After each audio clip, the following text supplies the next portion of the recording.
அனைவருக்கும் அன்பான வணக்கம்.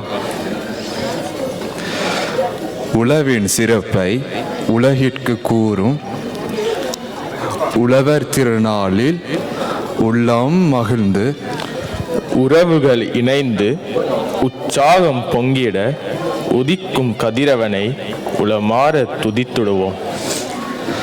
பயிராகும் உணவு, உயிராகும் உணவு, விருந்தாகும் உணவு, மருந்தாகும் உணவு. உணவின் விழா இது மரபின் விழா, உணர்வின் விழா இது பொங்கல் விழா. உறவுகளை கண்டு உள்ளத்தால் மகிழ்ந்து ஊரே காணும் பொங்கல் கூடி கழித்து கொண்டாடுவோம். நன்றி, வணக்கம்.